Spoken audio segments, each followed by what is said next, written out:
village of Antony. It was here that we came across what might best be described as, well, a compact property. Yes, this mid-terrace cottage wasn't the biggest in the world, with just one bedroom, albeit quite a reasonable-sized double bedroom. But it wasn't in too bad a state and really just needed a bit of renovation work. It was bought for £50,000 by Nigel and Elizabeth. Tiny world without a care. Tiny world, bring it down. Tiny world, bring it out. Tiny world, running all over you.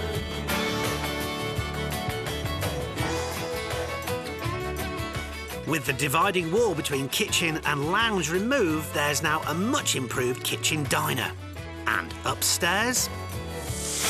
Well, the one bedroom is now modern and bright. They've fitted electric heaters throughout. And what about the bathroom? In here, a new toilet, tiling, flooring and redecoration have certainly done the trick. Then there was that rather overgrown garden.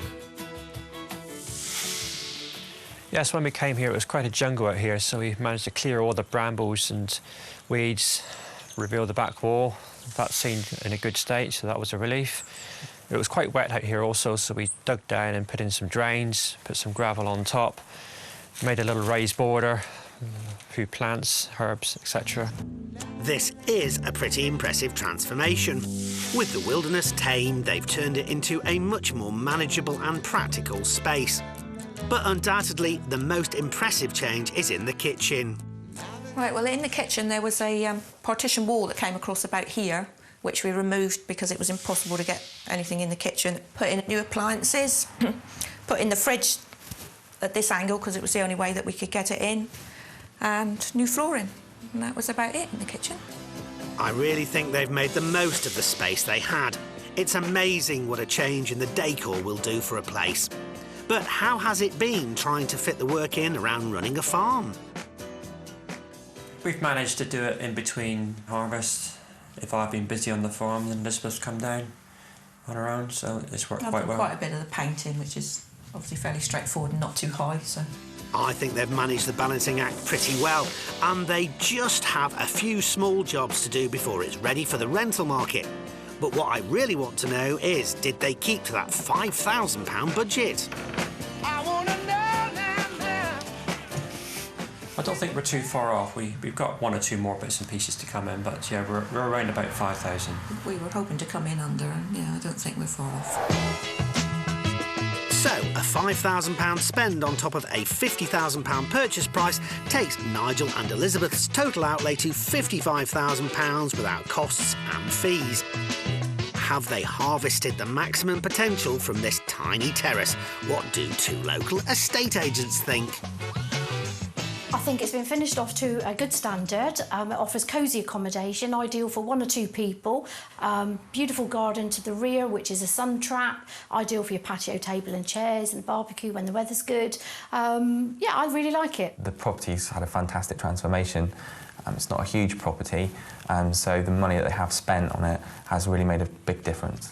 Nigel and Elizabeth have invested £55,000 into this one-bedroom house, so have they successfully managed to grow their investment? In the present market, we'd be looking at marketing this property at between £75,000 and £80,000. In the current marketplace, I would suggest this property is worth in the region of £80,000. Yeah, that's about where we thought. Pretty much what we thought, yeah, really. That's a potential pre-tax profit of between £20,000 and £25,000. But it was the rental market where Nigel and Elizabeth were predominantly aiming the house.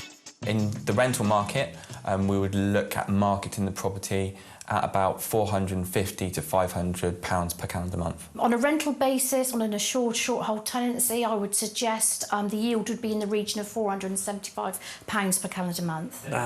We got somebody in mind that would like to rent it between those figures, so I think that's the way it might go. Rental values in the region of £450 to £500 per calendar month would see an annual rental yield above 9%, which is pretty healthy. Although they hope to get a long-term tenant, the estate agents also reckon they could get up to £600 a week in the high season as a holiday let. So it seems that whichever way they go with this small house, they could reap big rewards.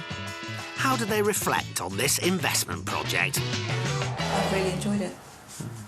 Yeah, it's been the smallest one we've ever done, so yes, it was quite a relief to get it done rather quick.